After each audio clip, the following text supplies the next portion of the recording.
Hello my friends, we are now at the entrance of village Beranje or Beranje. What I wanted to show are the houses of the so-called Gast-arbeiters style. Not yet actually, but okay, some you can see the fences, but I'm trying to see the lions at the gates. Not yet. Elga, Lavic. There was one lion at the gate. There are a few more on the other side. Not biggies, but let's see if there is a bigger one.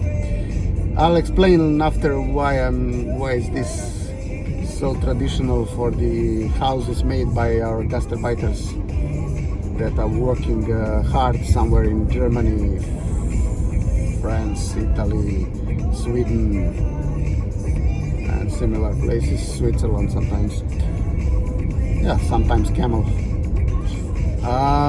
Let's see if we will be okay. This is not so typical. It is typical, but there are better examples. Like here, but not lions. Yeah.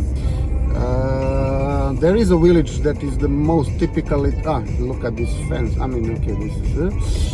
There is a village that is the most typical with this respect. It's called the Samarinovac. I was dating in my student times a girl from Zaječar. Actually, her name was the same as the name of my current wife, as I like to say. And she was telling me about these Samarinovac, that this is the village there where if you don't have a Mercedes or similar type of car, you better park your car before the village and then walk, because everybody will be looking at you like a piece of shit. Many years after I visited this village, accidentally with my current wife, and I remember that story. Okay, it was not, I've been told that every house in that village has an elevator. But these are the houses where nobody lives actually. They have just built these houses in a hope that they will return someday from this Gastarbeit.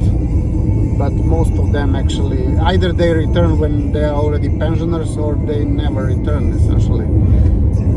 So there is an enormous amount of capital invested in these houses where no one lives actually.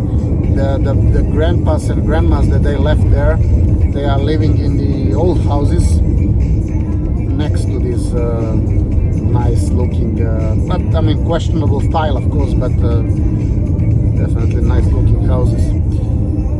Yeah, let me tell you also a story. Once, when we visited Samarinovac, we were in the Audi A4, so practically it was at the lower level of acceptable cars, probably. But we were allowed to pass, through the village. Okay, it didn't make such an impression that I hoped for, but still, there are some, really houses that look spectacular. But even more spectacular was one village. This is one of my adventures when I visited Žagubica. Žagubica and the famous Vrelo, the spring of River Mlava. Oh, Bagrem, Akacija.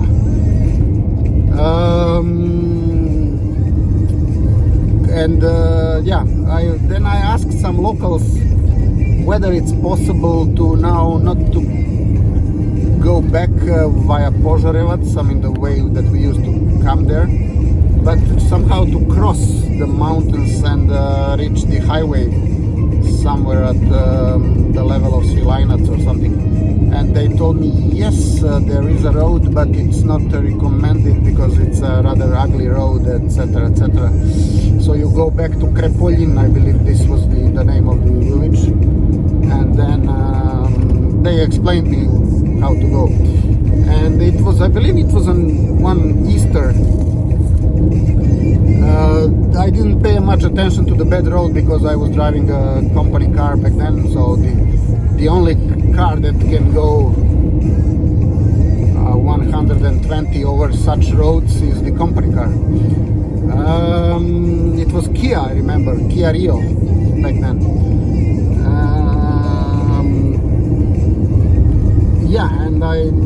We went there.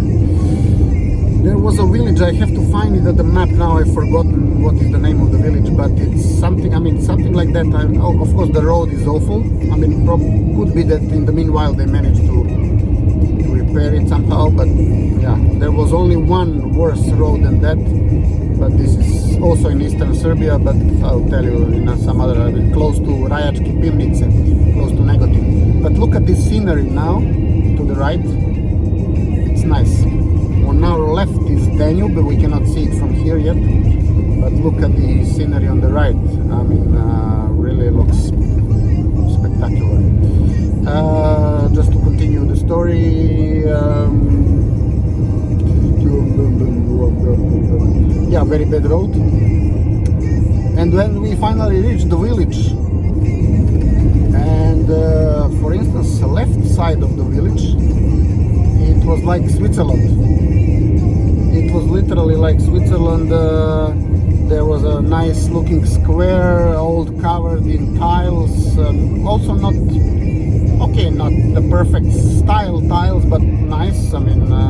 Granite, whatever. The houses were nice. Everything looked, around that square, everything looked perfect. But then you look at the other side of that road, and it's middle age. There are houses built of mud. The combination of mud and remainings of the wheat and corn. Amazing. And then there is a small you call it restaurant only if you want to, how to say tepati in English. I don't know. It's a kafana restaurant, but the way it looked at the beginning of the 19th century, essentially. Made of mud at the middle of the road, so the road had to be made around this. Really, this paradox, probably it exists elsewhere, but here in eastern Serbia, it's, up to the fullest. Again, some nice scenery, not such a nice road, but okay, let's say okay for a road between two villages. In this case, Beranje and Srednjevo. For instance, this section is not bad at all. Nice scenery. This was the story about. There was more to this story. For instance, in Žagubica, there is practically you pass next to it. There is a graveyard.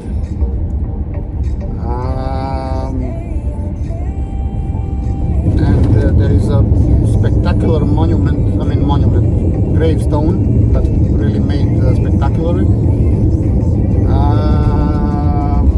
I don't recall the name, but it literally says Milutin, the only millionaire from Žagubica, is lying here. And then his picture carved in stone, in granite, and the picture of his car, it was of course a Mercedes, etc. I had this picture before. It was sent to me as a joke. I received it via email or something before, but then when I saw it, I had to take a picture next to it. In Serbian, it literally sounds like ovdje leži Milivoje, jedini milioner iz Žagubicu. It's even more grotesque, I would say. Okay, that much for now. Thanks for watching, and talk to you soon again.